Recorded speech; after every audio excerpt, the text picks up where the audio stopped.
Princesse Sarah, mignonne petite fille, fraîche fleur que baigne la rosée, toujours caressée, dans vent frais léger, une fleur qui est forte et qui restera bien levée.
Le matin du jour où mon papa devait repartir pour les Indes, je lui ai demandé si nous pouvions aller ensemble à la messe à la cathédrale Saint-Paul.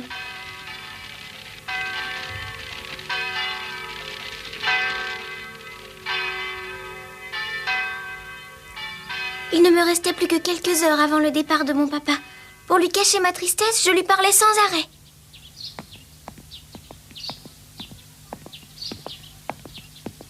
Tu vois, papa, à la fin de la messe, j'ai fait comme à chaque fois une prière à maman qui est au ciel. Mais aujourd'hui, je lui ai demandé une faveur. Je lui ai dit, maman, fais s'il te plaît que je trouve Émilie. Ah, cette fameuse poupée Émilie. Oui, c'est ça, mais je suis sûre que je vais la trouver. Eh bien, si tu en es sûre, nous allons partir dès maintenant à sa recherche. Nous finirons bien par la trouver.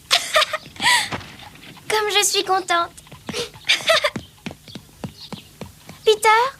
Oui, mademoiselle Sarah, que voulez-vous? Peter, je voudrais que tu nous suives au pas avec l'attelage pendant que nous regarderons les vitrines. Bien, mademoiselle.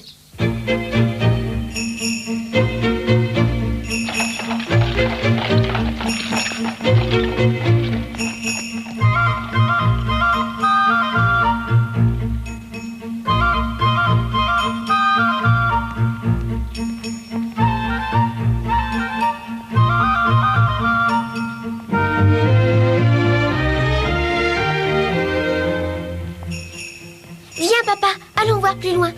Tu sais, papa, Émilie, c'est une poupée qui a vraiment l'air d'être vivante. Quand je la regarde, elle me regarde aussi. Quand j'invente pour elle des histoires, elle a l'air de m'écouter si attentivement qu'elle me donne l'impression de comprendre tout ce que je lui raconte. C'est une poupée très sage, parce que tu sais, la plupart des autres poupées ne savent pas écouter les gens quand ils parlent.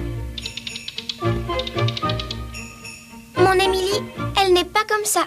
Alors, poursuivons nos recherches. Tiens, regarde. Émilie est peut-être ici? Non, je ne la vois pas. Émilie ne ressemble à aucune des poupées qui sont ici. Elle a de longs cheveux blonds qui lui tombent sur les épaules. Elle porte un magnifique chapeau aussi fleuri qu'un jardin. Elle a de grands yeux bleus et quand elle me regarde, j'ai l'impression qu'elle rêve. Ya!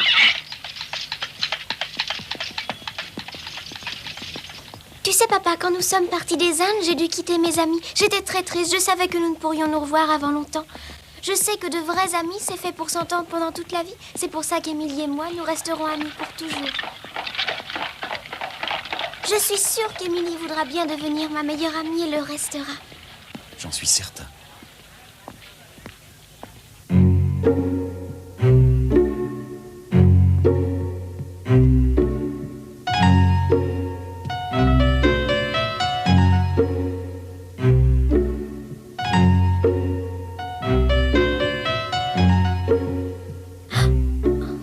Il se pourrait bien qu'Émilie soit ici. Il y a beaucoup de poupées dans ces magasins. Elles sont toutes très jolies. Mais malheureusement, aucune ne ressemble à Émilie. Oh, quelle magnifique poupée. Regarde Sarah comme elle est jolie et si élégante. Mais ne serait-ce pas Émilie, par hasard?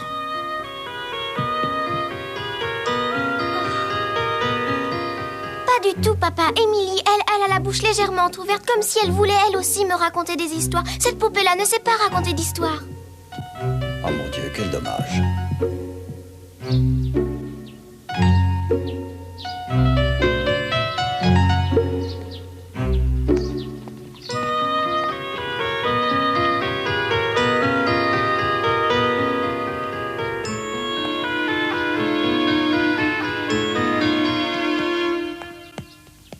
Sarah, regarde, Émilie est dans cette vitrine.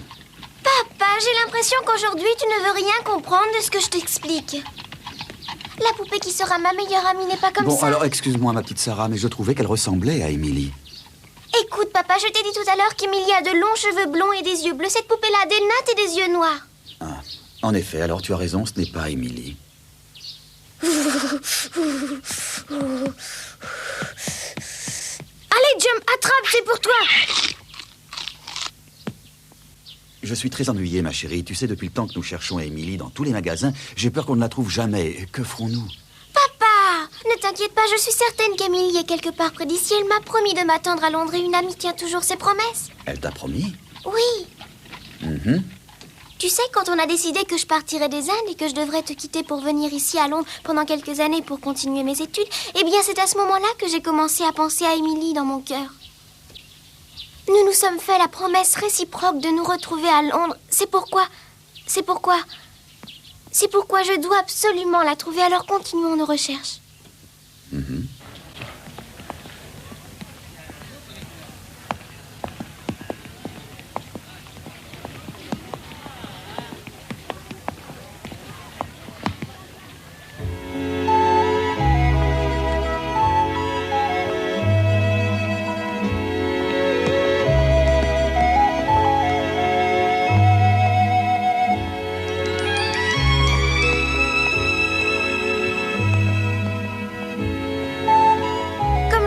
Ces pauvres poupées, elles restent enfermées toute la journée.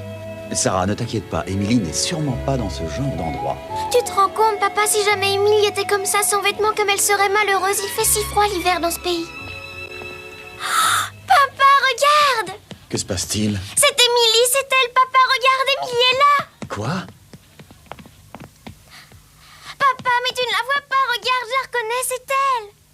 Ah. J'en étais sûre, je savais qu'on la trouverait, elle était là, elle m'attendait.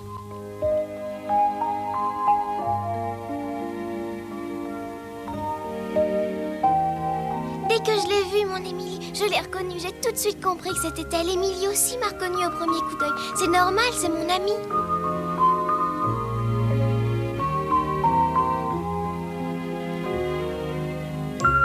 C'est donc elle, ton amie Émilie? Eh bien, alors on va essayer de vous réunir. Entrons.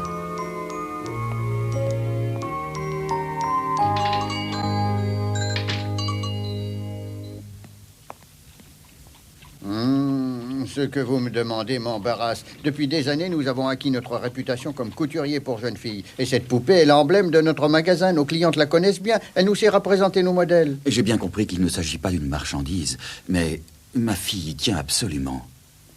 C'est impossible. Je vous en prie, monsieur. Je ne peux pas lui refuser ce cadeau. Je vous en prie, je vous dédommagerai. Ah, je n'ai pas de temps à perdre. Votre insistance me surprend. Vous ne comprenez pas qu'il ne s'agit pas d'argent. Je n'ai pas l'intention de vendre cette poupée. Je vous demande donc de sortir.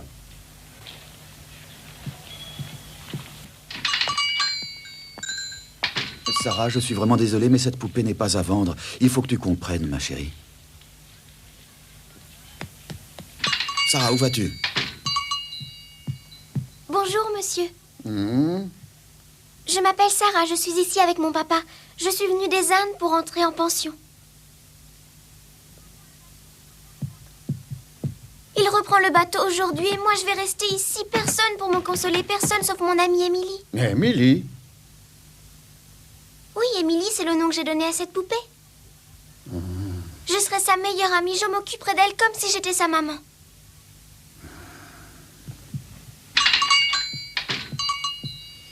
Alors, elle avait déjà donné un nom à cette poupée.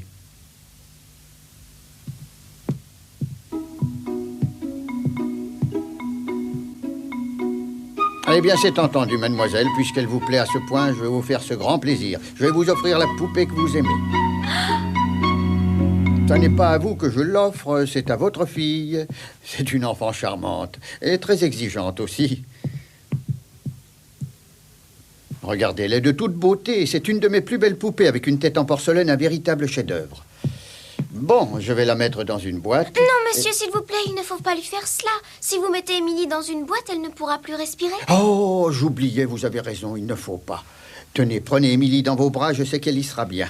Oh, merci beaucoup, monsieur, je suis tellement contente.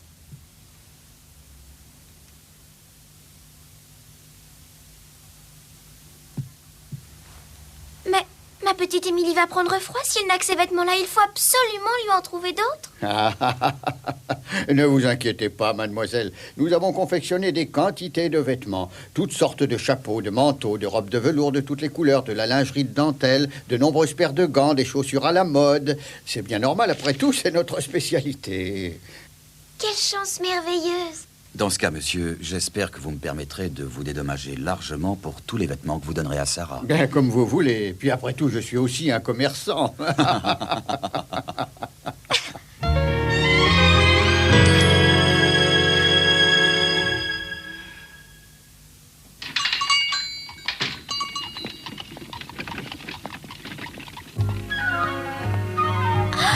Regarde, il neige.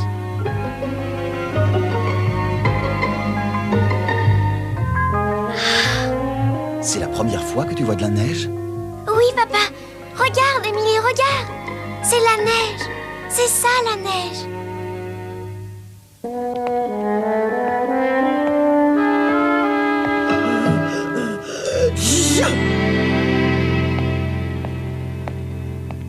Tout ça était la nouvelle.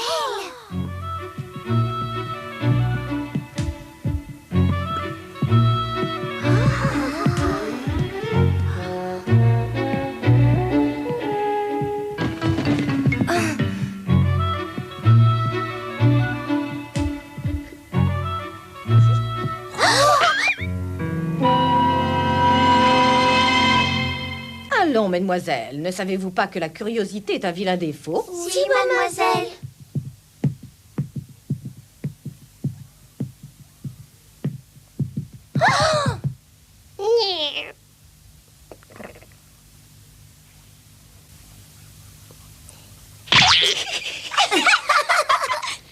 Incroyable, la garde-robe de cet enfant, incroyable.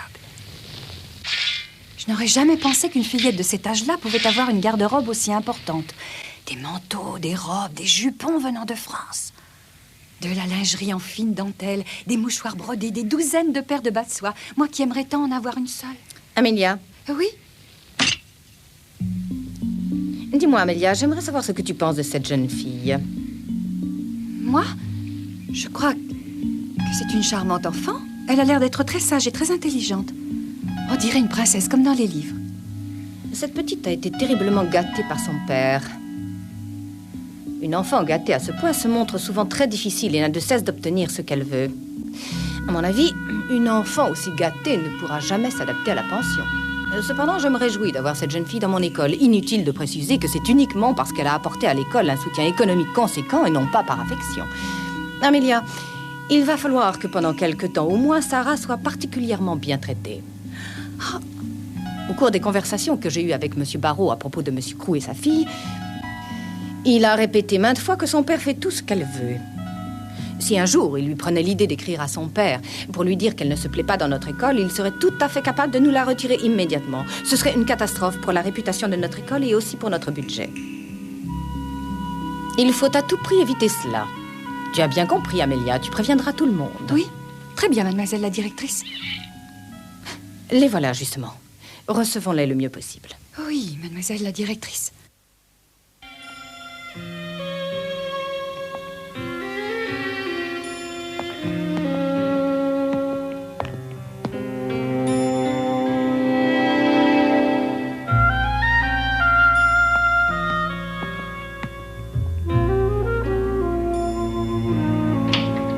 Comme vous pouvez constater, nous avons tout arrangé selon vos désirs. Oui, je suis désolé d'avoir été si difficile.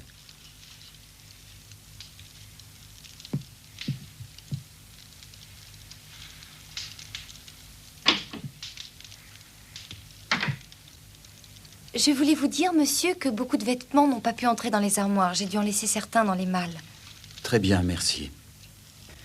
Je vous remercie beaucoup, madame la directrice. Accordez-moi une dernière faveur. Je souhaiterais rester un moment seul avec ma fille avant mon départ. Mais bien entendu, monsieur, je vous comprends. Mademoiselle Sarah, vous n'oublierez pas de dire au revoir à votre cher papa avant qu'il s'en aille. Je vous laisse.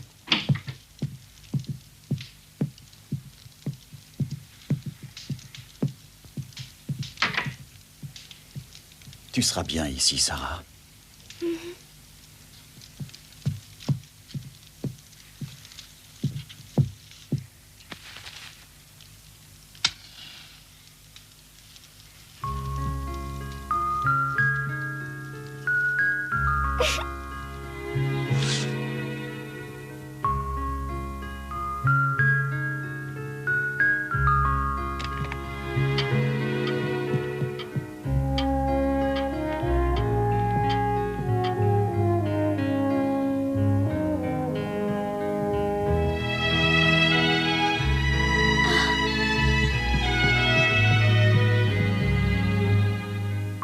Sarah.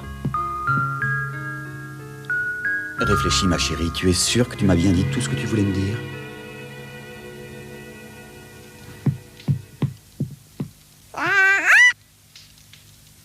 Moi, je crois bien t'avoir dit tout ce que je voulais te dire avant que nous nous séparions. Je t'écrirai très souvent, au moins une lettre par semaine, et je te raconterai tout sur mon école. Oui, sur les professeurs ou sur mes nouvelles amies et les histoires que nous nous raconterons. Et je te parlerai aussi d'Émilie, bien sûr.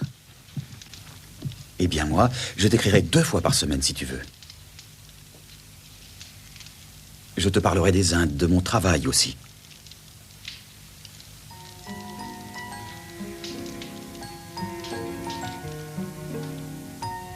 Sarah, je sais bien pourquoi tu me regardes ainsi. Je me doute que tu veux fixer mon image dans ta mémoire. C'est ce que je fais aussi.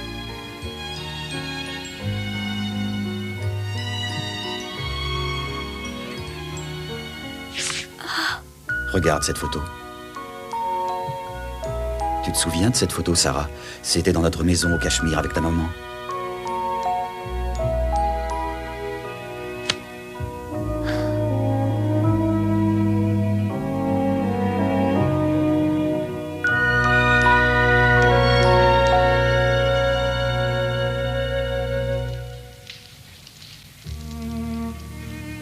Allez, Sarah, maintenant je dois partir.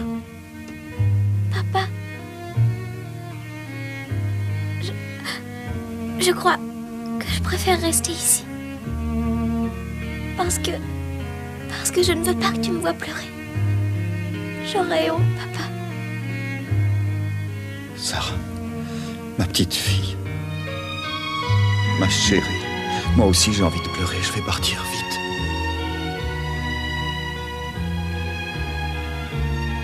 Ne sois pas triste, ma petite Sarah, travaille bien et j'espère que tu seras heureuse ici.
Mademoiselle, la directrice voudrait que vous lui disiez au revoir.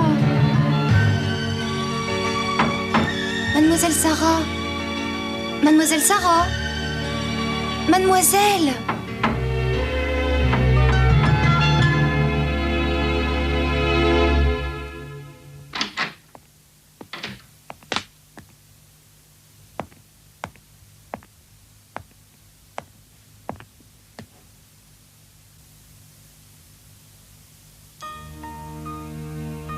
Adieu, Sarah.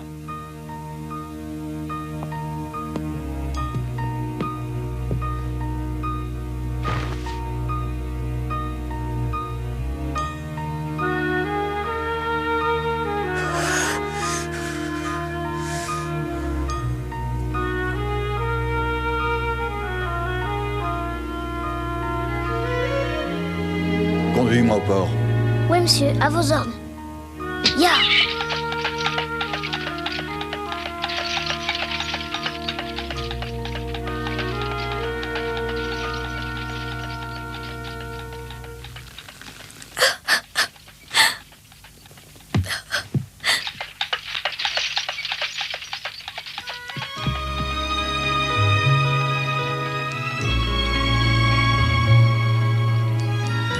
Papa, je t'aime tant.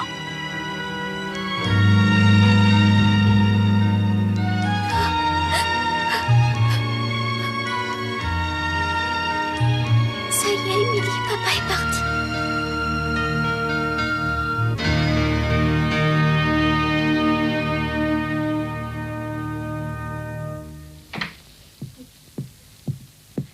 Je ne comprends pas ce qui s'est passé. Elle n'est même pas venue saluer son père une dernière fois. Mariette dit qu'elle a eu beau appeler, elle n'a pas eu de réponse. Elle ne l'a pas entendu pleurer non plus. Tant mieux, j'en suis ravie. Que dites-vous? À vrai dire, j'appréhendais beaucoup le départ de son père. Je pensais que nous aurions à supporter une fois de plus des larmes et des cris odieux, comme avec tous les enfants gâtés.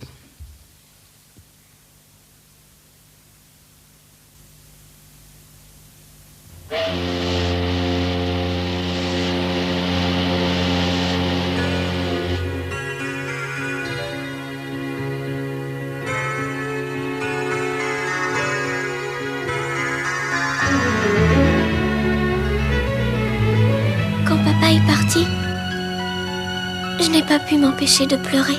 Mais seule maman qui est au ciel et Émilie l'ont su.